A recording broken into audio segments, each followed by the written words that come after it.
Yo, what's going on, guys? It's your man, the Grass Ninja, and in today's video, we are basically going to be connecting a bunch of different characters that you feel like wouldn't have major connections to each other into one big theory that can possibly lead into the Otsutsuki home world or the Otsutsuki invasion on Earth, either or, maybe even both of those things at the same time. So, we're going to try to connect Eida and her Senrigan abilities to the third Hokage, Gamamaru. And if you don't remember Gamamaru, he's the Elder Toad Sage. This is the dude who taught the Sage of Six Paths Sage Mode. We're going to try to connect those three characters in a theory with Amado creating the Senrigan, okay? Now, with Eida and her Senrigan ability, this is just one of her abilities that Amado has given her. Now, Aida's a super cyborg, so she's supposed to be stronger than Jigen. And she has the Senrigan, which is basically an ability that allows her to spy on any moment with any person ever around the entire world. So in her words, it's like having access to surveillance cameras or security cameras that are placed up everywhere and anywhere she wants them to be across the entire planet, right? And at any moment, she can just choose which one of these security cameras to look through and hear what's being said and see what's going on, right? So this is let's just go into some examples of what the Senrigan does, right? So she was able to see the entire fight take place with Ishiki invading Konoha and then Boruto teleporting him to a separate dimension. Then she was able to follow that fight into that separate dimension where Boruto ended up, taking out Sasuke's Rinnegan, Baryon mode went off, we saw Ishiki die by the hands of Kawaki, and then at the same time, she also watched Code get his final message from Ishiki in the Ten Tails dimension, another separate dimension, and then she was also able to team up with Code to spy on the 5 Kage during their 5 Kage summit, right? So she's not limited to just watching things happen on the planet she's currently on. She's basically able to see things take place on multiple tiers in multiple different dimensions, and there seems to be no limit on how far and how vast these dimensions can be from each other, right? So here's a question before we move on. Would Eida be able to spy on Obito in the Kamui dimension? I want to hear you guys' answer in the comment section on that one. But for sure, Eida has a crazy-ass ability in the Senrigan where she can basically follow you even if you go into different dimensions. She can basically spy on you even if you're at the 5 Kage summit. She doesn't even have to be in the room. And she can look into the past up into the moment of her birth, right? So she's got this ability that basically allows her to see events transpire anywhere. She doesn't have to physically be there. She can just watch those events transpire. And then she can look into the past and watch moments that happened that she wasn't even aware of happening until she had the Senrigan, right? Now, the Senrigan being hella powerful and stuff, that's nothing new. We've actually seen both of those abilities in Naruto before. Now, this is where we start connecting her to the third Hokage, alright? The third Hokage in the very early parts of Part 1 Naruto, right? OG Naruto. My man, the third Hokage, displayed a jutsu that allowed him to track Naruto when he was stealing the Forbidden Scroll with all the techniques of all the past Kage and shit, right? Now, when Naruto stole this scroll, he sent out a bunch of ninja and everybody was hunting down Naruto and stuff, trying to stop him from reading what was in the scroll and whatnot. And while all these ninja were out there, the third was in his study or wherever in the Hokage mansion, looking into this crystal ball where he was able to see Naruto running away. He was also able to see Mizuki, which was this guy. He was able to see him basically play with Naruto's heart and stuff and say all this mean shit and basically tell him he's the Nine Tails. He was able to see all of that and hear all of that go down. Much like the Senrigan, right? My dude was able to focus in on where Naruto was, and then the crystal ball showed him. It was like, mirror, mirror on the wall, show me where the hell this kid is, right? And then the crystal ball showed him where Naruto was, and he heard everything that was going down with Naruto on top of being able to figure out where he was. Now this is interesting, right? Because that's already sounding like the Senrigan. My dude, the third Hokage, had a jutsu on par, if not exactly the same as the Senrigan, right? Now, they didn't call him the God of Shinobi for nothing. This dude was literally doing stuff that Boruto tier fighters are able to do. This is somebody above Jigen, abilities that are above Jigen that the third Hokage is pulling off, right? Now, the only thing is, Eida can also peer into the past, right? She can also see moments that happened up to her birth, right? This is where we get into Gamamaru, right? We had that filler arc, the Kaguya's story filler arc, where we saw Kaguya and how she ate the god fruit, evolved, put everyone under infinite Tsukiyomi, had 2 children, became the Sage of Six Paths and all that stuff, right? We saw all that take place in this filler arc.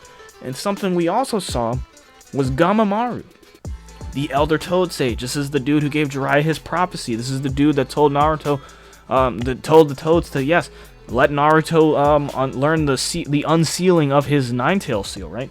This dude showed the Sage of Six Paths what Kaguya went through and how she basically put the entire world under infinite Tsukiyomi. He also showed her how he also showed the Sage of Six Paths how the freaking Ten Tails, or the God Tree or whatever, landed on the planet. So he has this memory stone, as he called it, that allows him to basically see the history of the planet, right?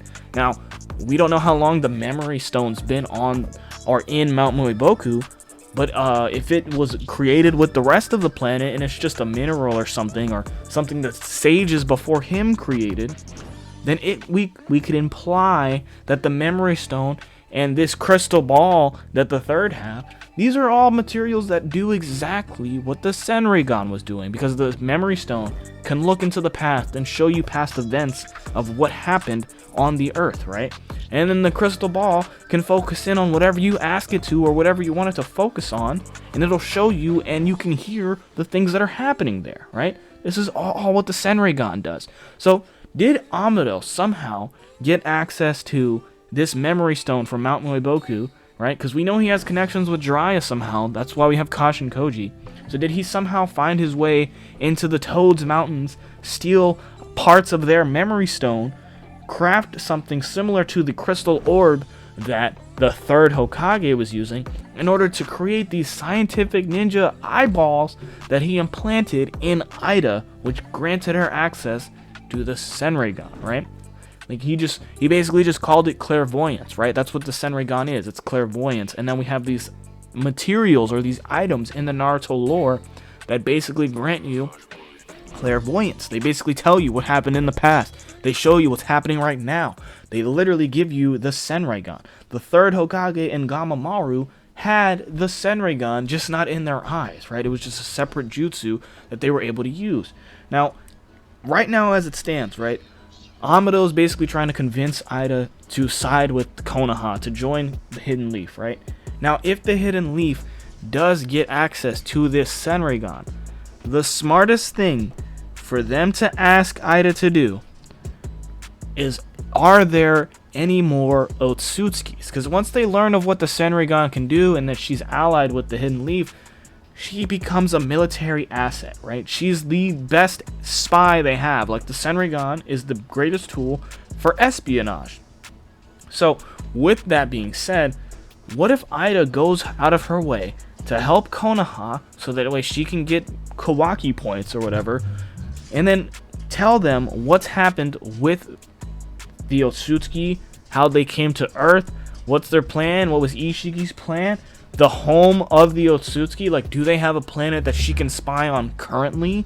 And then if she does, right, will she be able to track down this quote-unquote Otsutsuki god that Ishiki was referencing? Now, a lot of people assume this Otsutsuki god is just a silhouette or a reference of what Ishiki believes the Otsutsuki god would become, or what an Otsutsuki would become if they hit god tier. But look, in that representation of the Otsutsuki god, we saw multiple Jogan on this dude. Like, he was surrounded by a field of Jogan. He had 3 Jogan on his head.